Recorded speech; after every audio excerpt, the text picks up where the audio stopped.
लिया है कि बदतमीजी करके तुम जो है अपने आप के लिए बहुत बड़ी टीआरपी कलेक्ट कर लोगे। तुम ये भूल जाते हो कि जिस दिन हमने जेल भेज दिया उस दिन सारी वकालत बंद हो जाएगी।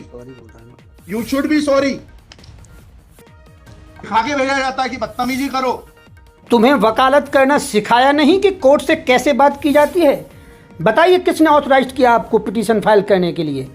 तहजीब से बात करना सीखो। पत्रकारों से बताइएगा कि अगर गर्मी ना दिखाते तो पिटीशन खारिज न की जाती। तुम लोगों को सिखाकर भेजा जाता है कि बदतमीजी करो। कहाँ है आपत्ति करने वाले संगठन का लेटर? आपत्तिकर्ता संगठन का लेटर लगाइए, फिर जाकर नई पिटीशन दायर कीजिए तो हम आपको सुनेंगे। प्रश्न का उत्तर नहीं दोगे और बदतमीजी करोगे, जाइए, आपकी पिटीशन खारिज की जाती है। अगली बार तैयारी करके आइए। यह किसी फिल्म के लिखे गए कहानीकार के डायलॉग नहीं है और ना ही किसी साहित्य के अंश, बल्कि कथावाचक पंडित धीरेन्द्र कृष्ण शास्त्री की कथा के खिलाफ याचिका पर बहस कर रहे वकील को हाईकोर्ट के जज की तरफ से लगी फटकार के अंश हैं। दरअसल 2 दिवसीय आदिवासी रामकथा जो कि 23 और 24 जनवरी को हो रही है, उसी के आयोजन के विरोध में बालाघाट में सर्व आदिवासी समाज की तरफ से पिटीशन दायर की गई थी, जिस पर कोर्ट में बहस हो रही थी और वकील को अच्छी खासी फटकार झेलनी पड़ी। इस खबर का एक पहलू यह भी है कि पंडित धीरेन्द्र कृष्ण शास्त्री के चमत्कार के आपने तमाम वीडियो देखे होंगे, जिसमें अपने अनूठे अंदाज से विरोधियों को निरुत्तर कर देने वाले धीरेन्द्र शास्त्री आजकल बेहद चर्चा में इसीलिए हैं कि एड़ी चोटी का जोर लगाने के बाद भी उनके विरोधियों को उनके सामने नतमस्तक होना पड़ता है।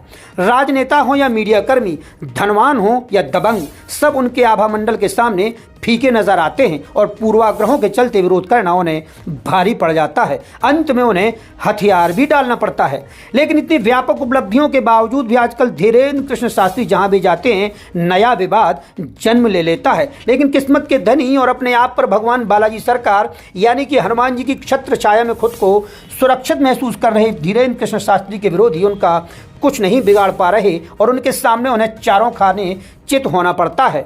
हाल ही में पटना में आरजेडी सरकार को पटखनी देकर व्यापक जन समर्थन के साथ धीरेन्द्र शास्त्री ने वहां अपना डंका बजाया था, लेकिन अगली ही यात्रा उनका फिर से विवादों के लिए इंतजार कर रही थी।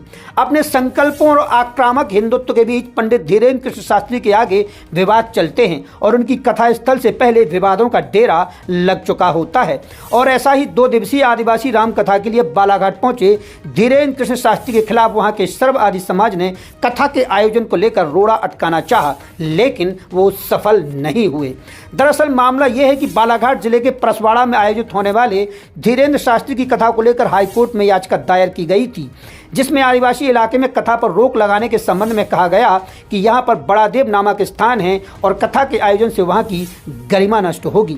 हालांकि याचिकाकर्ता वकील जज के उस सवाल का जवाब नहीं दे पाए, जिसमें उन्होंने कहा था कि आखिर ऐसी कौन सी मान्यताएं हैं जिससे कथा के आयोजन से उस स्थान की गरिमा नष्ट होगी। दरअसल याचिकाकर्ता के वकील GS उइके की अधूरी तैयारी के साथ ही पिटीशन दायर करने पर जज ने उनको फटकार लगाई, लेकिन वह पंडित धीरेन्द्र शास्त्री के खिलाफ याचिका पर हाईकोर्ट के जज से ही बहस कर बैठे और जज महोदय ने उनके द्वारा की गई बदतमीजी पर, कोर्ट की अवमानना पर जेल भेज देने तक की बात कह दी। बता दें कि सर्व आदिवासी समाज के कोषाध्यक्ष हेमलाल धुर्वे ने याचिका दायर की थी, लेकिन न्यायाधीश विवेक अग्रवाल की एकल पीठ ने याचिका को खारिज कर दिया।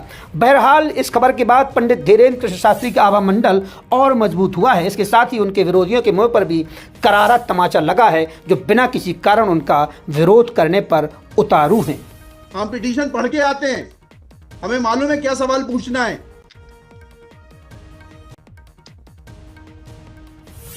क्या नाम है आपका? GS उद्दे।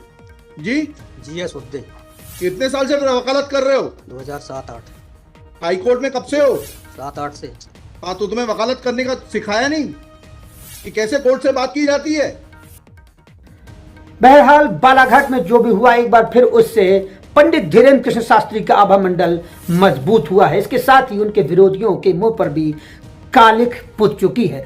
सबसे बड़ी बात यह है कि इसको लेकर विरोधियों को यह सबक भी मिल चुका है कि अगर बिना किसी तैयारी के आप उनका विरोध करते हैं और पूर्वाग्रह के चलते कोर्ट का रुख करते हैं तो आपको ऐसी ही फटकार का सामना करना पड़ेगा। जयराम चतुर्वेदी, महाकवरेज न्यूज।